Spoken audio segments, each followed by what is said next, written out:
дар вилояти суғд ба рушди соҳаи кишоварзӣ, истифодаи мақсадноку оқилонаи заминҳо ва гирифтани дусе ҳосил аз як замин таваҷҷӯҳи зарурӣ равона карда мешавад.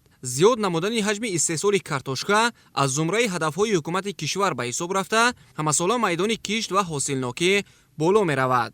аз тарафи роҳбарияти мақомоти иҷроияи ҳокимияти давлатии вилояти суғд бо мақсади татбиқи дастуру супориш ва ҳидоятҳои асосгузори сулҳу ваҳдати миллӣ пешвои миллат, президенти ҷумҳурии Тоҷикистон муҳтарам Эмомалӣ Раҳмон ҳамасола майдони кишти картошка зиёд карда шуда, ба ин васила ҳаҷми ҳосилнокӣ афзоиш дода мешавад.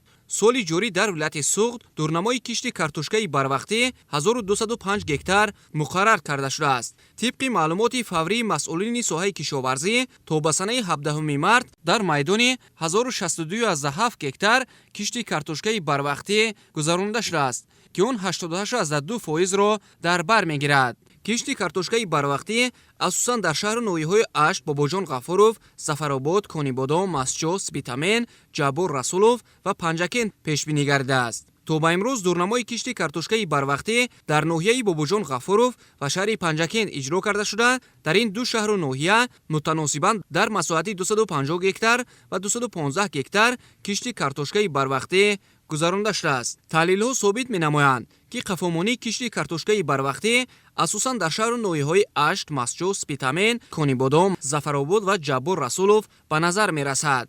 мутобиқ ба иқлими минтақаҳо ва дар асоси талаботи қоидаҳои агротехникӣ, кишти картошкаи барвақтӣ то даҳаи дуюми моҳи март имконпазир аст.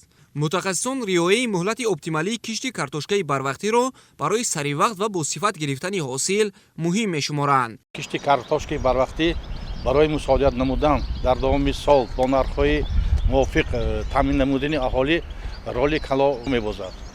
асосан дар вилояти суғд кишти картошкаи барвақтӣ дар водиҳо, яъне дар ноҳияҳои пахтакор гузаронида мешавад. тадқиқоти олимон нишон медиҳад, ки ҳангоми кишт намудани картошкаи барвақтӣ, ин навъҳои невский барвақтӣ, жуковский барвақтӣ, галла, пикасо, мо метавонем то 350-400 центнер аз ҳар як гектар ҳосили картошкаи барвақтӣ ғундорем. картошка аз қабили маҳсулоти талаботдошта ба ҳисоб рафта, онро сокинон нони дуюм низ меҳисобанд. яъне нафаре нест, ки хӯроки омодашуда аз картошкаро дӯст надорад. аз ин хотир сол ба сол талабот ба картошка зиёд мегардад.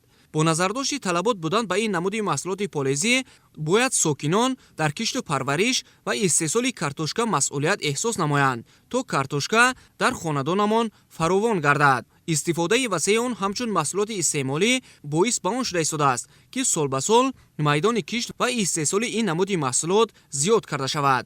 маврид ба зикр аст, ки соли 2024 кишоварзони вилояти суғд дар ҳамаи шаклҳои хоҷагидорӣ дар майдони 29005 гектар кишти картошка гузаронида, ба гирифтани зиёда аз 650,000 тонна картошкаи хушсифат шарафёб гардиданд. соли ҷорӣ низ дар сурати масъулияти баланд эҳсос намудан ва васеъ намудани майдони кишти картошка, ҳаҷми ҳосилнокӣ назар ба соли 2024 афзоиш хоҳад ёфт.